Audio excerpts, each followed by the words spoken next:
Saya langsung ke Mas Tatan terlebih dahulu deh. Sebenarnya kondisi saat ini berpengaruh sangat atau tidak retail terhadap penguatan dari US dollar sendiri? Ya pasti ada pengaruhnya. Karena kenapa? Retail ini menjual produk yang memang diimport secara langsung dan yang memang diproduksi di dalam negeri yang komponennya juga ada komponen import.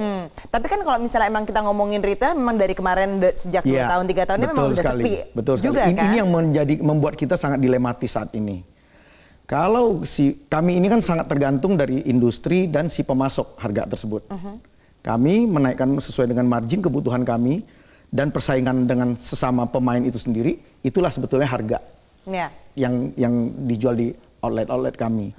Tetapi sekali lagi si produsen maupun si pemasok kepada kami ini sangat dilema dengan daya beli yang memang terakhir ini memang kita lihat berapa tahun ini masih belum pulih dengan baik.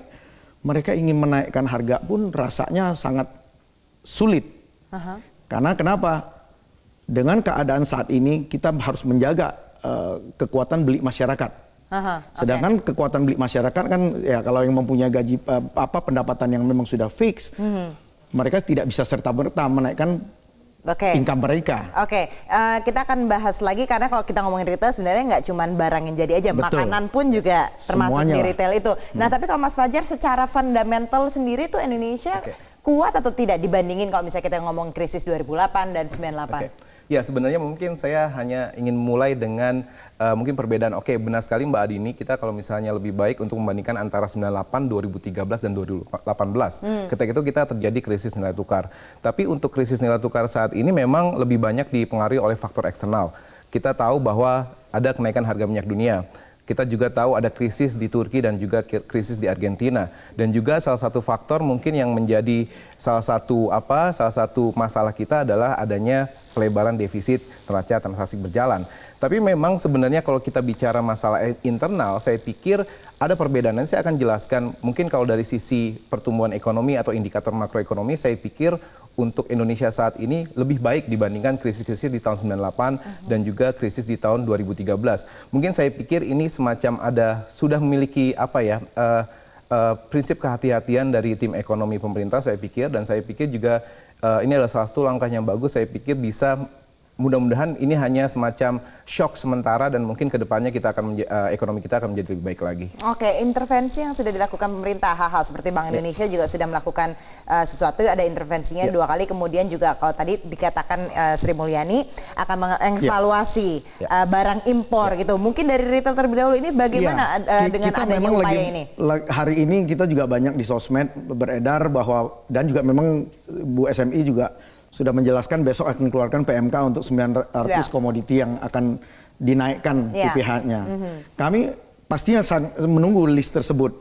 Yang kami harapkan adalah apapun yang dinaikkan jangan sampai mengganggu sebetulnya untuk industri-industri dalam negeri. Karena industri dalam negeri yang sebetulnya yang harus kita galakkan kan sebetulnya. Nah, kalau produk-produk yang fully import, yang memang barang jadi, saya kira ya sudahlah. Itu pasti barang-barang yang memang, apalagi itu barang mewah.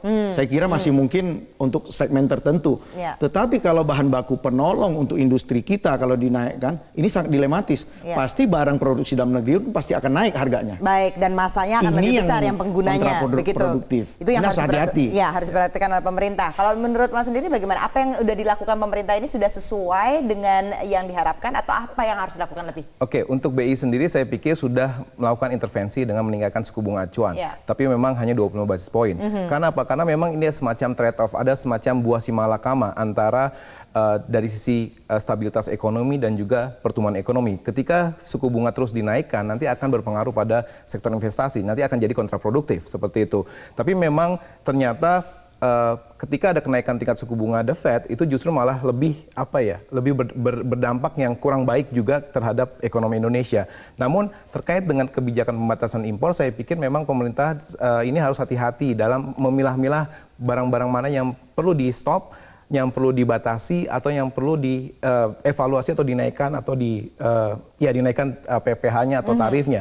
Tapi memang harus hati-hati sekali. Tadi dibilang ada 900, mungkin nanti akan kecilkan lagi mungkin up to 500 komoditas atau barang-barang yang akan dibatasi. Tapi pada poinnya adalah memang di sini kita mengalami yang namanya memang situasi yang sama seperti mungkin Argentina dan Turki. Tapi untungnya kita memiliki indikator makroekonomi kita cukup kuat dibandingkan Turki dan Argentina.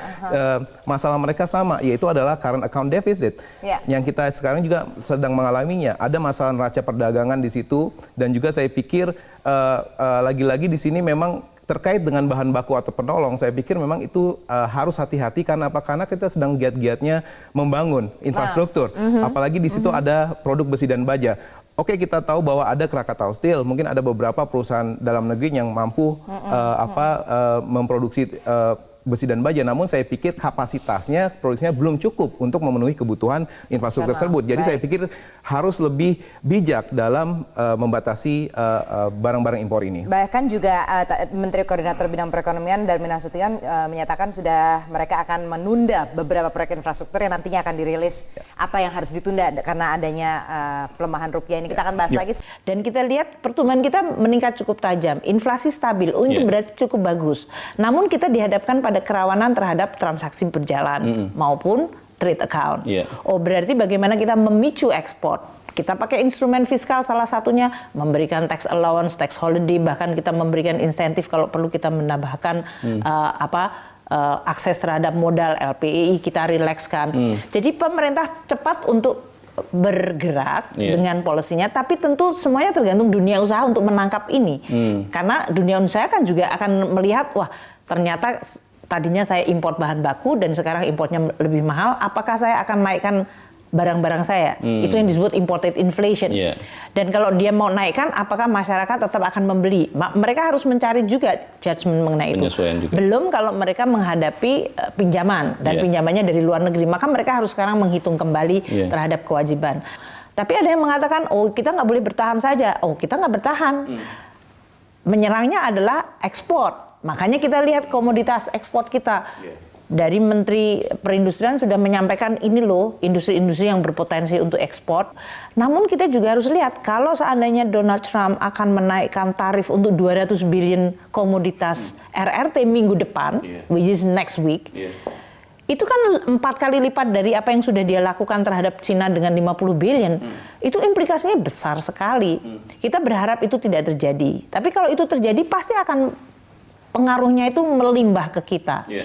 Ya, itu tadi wawancara Sri Mulyani Indrawati bersama rekan Leonard Samosir yang akan ditayangkan hari Kamis di Prime Talk pukul 19.30 waktu Indonesia Barat. Jadi sebenarnya pemerintah itu sudah melakukan, udah tahu nih masalahnya ada di mana, mereka sudah on the right track. Tapi sebenarnya kalau kenyataannya di lapangan ini dilakukan atau tidak nih semua regulasi yang sudah dibuat pemerintah?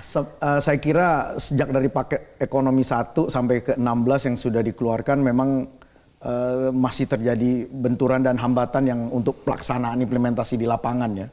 Pada tataran tingkat tertentu saya kira sudah clear. Tetapi untuk implementasi di bawah kita lihat masih tertatih-tatih. Ini yang saya kira membuat kita juga kadang-kadang investasi asing juga melambat. Kita di dalam negeri kadang-kadang hopeless. Tapi semua ini kan harus memang perlu waktu, perlu proses yang saya kira nggak boleh ditunda-tunda lagi. Oke, jadi ini harusnya momentum. Saya kira harus. Gitu, nah, momentum inilah yang saya kira berkali-kali pelemahan momentum. Momentum kita apa? Ekspor harusnya lebih galak. Ekspor ini apa? Industri kita harus baik. Tetapi kalau industri kita tidak tumbuh dengan baik, penuh gangguan, saya kira industrinya juga tidak bisa berkembang. Dilematis. Sebetulnya produksi dalam negeri pun bisa diproduksi di dalam negeri. Untuk produksi untuk kebutuhan lokal. Tetapi apa? Kita lihat ada beberapa produk yang dulu memang kita bisa konsumsi memproduksi di dalam negeri, sekarang pun udah mulai kita import. Inilah yang harus menjadi momentum sekali lagi. Setiap ada pelemahan kita mengatakan itu momentum. Dan itu benar-benar menjadi harus pelajaran dilakukan. bagi kita. Mas Fajar, apa kalau gitu yang harus dilakukan untuk bisa mengambil momentum ini untuk perbaikan? Satu hal mungkin yang perlu digarisbawahi adalah memang tadi seperti dikatakan oleh Ibu Sri Mulyani, memang indikator makroekonomi kita cukup baik pada saat ini. Kemudian kalau kita lihat dari indikator sektor keuangan, saya pikir rasio kecukupan modal kita sudah di atas 20%. Padahal itu batasnya sekitar 8%. Saya pikir sudah cukup baik. Kemudian terkait dengan non performing loan. Itu juga saya pikir dalam batas yang cukup wajar. Jadi saya pikir kalau terkait dengan faktor dalam negeri atau fundamental ekonomi di dalam negeri ini, saya pikir tidak ada masalah dan saya pikir masih cukup wajar dan cukup kuat.